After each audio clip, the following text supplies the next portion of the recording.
What is up, my beautiful people? Welcome back to Rossoneri TV. It is your boy Adamo back on the channel once again. And today I'm going to be, unfortunately, reviewing Milan's fixture against AEK Athens, which ended 0-0 in the Europa League. Now, guys, before you go forward with watching this video, after I say these words, I want you to take a moment of silence. Okay, pause the video. Take a moment of silence, a moment to yourselves to, sort of accept the fact that this may be the end of Vincenzo Montella at AC Milan. This could be the end of his tenure. Maybe not after this game, but maybe after the next, if Milan keep putting in these absolutely terrible performances. Now, I have to say, I am not Montella out. Before you guys may go off in the comments on whether you're pro Montella or against Montella. I am not personally Montella out. I would much rather play out the season, see what happens, because I think it's a lost cause. At this point, nobody is going to turn the ship around. At least nobody that is of the possible options. Who are you going to bring up? Gennaro Gattuso, who got relegated with Pisa? Are you going to bring in some random guy? I know a lot of you are going to say Carlo Ancelotti, but is he really up to the task of coming back at a distraught Milan? I think he would like a more relaxed job. Maybe in the future he will coach the Azzurri, or maybe he'll come back to Milan after Milan would sack Montella should the performances keep going on this way at the end of the season. But at this point, I'm currently Montella in, despite the terrible performances. I know all that. I just don't think that is a smart decision to let go of him at this very moment. But talking about the game, of course, let's get straight into it. As Çalhanoğlu, Milan's number 10, he has to improve, guys. He has to improve off of these performances. If you want to be the number 10 for Milan, there's been a lot of greats. Obviously, the number 10 jersey in the Serie A, worn by the likes of Maradona, Totti, Del Piero, all these players. It is some very, very,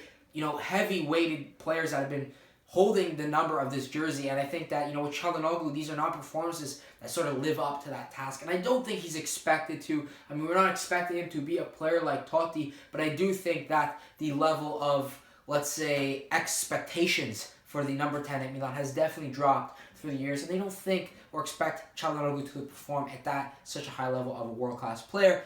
But at least somebody who's going to make an impact against AEK Athens. I think he definitely has to improve off of this game if he wants to continue to start for Milan. And of course, it was a terribly boring game. There's not much else to say, really, besides that it was a bad performance by Milan. I mean, at some point, you would say AEK Athens almost deserved to win this game.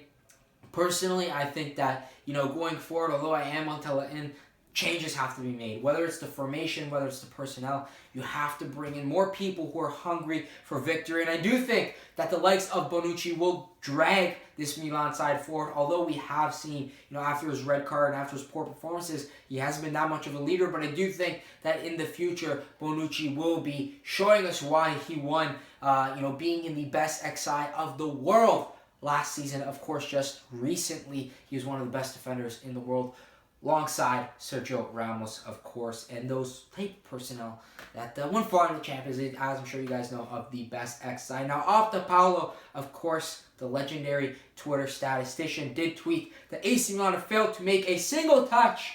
A single touch, guys. You're hearing this correctly. A single touch in the opposite box in the first half against AEK Athens. I'm currently closing my laptop because that rests the case as to why Montella must improve, guys. I think we can all agree, whether you're a Montella in, Montella out, changes have to be made. This 3-5-2 for Bonucci has not been working out too well. I mean, you could go to the 4-3-3. I personally think the 4-2-3-1 would be the best, most ideal formation for Milan going forward. But, I mean, this isn't FIFA. You can't just change things all of a sudden. Milan have to be more prepared. So I think, personally, the 4-3-3, a formation that we played in the past, would be much better off going forward with, rather than the 3-back formation. That's my personal opinion.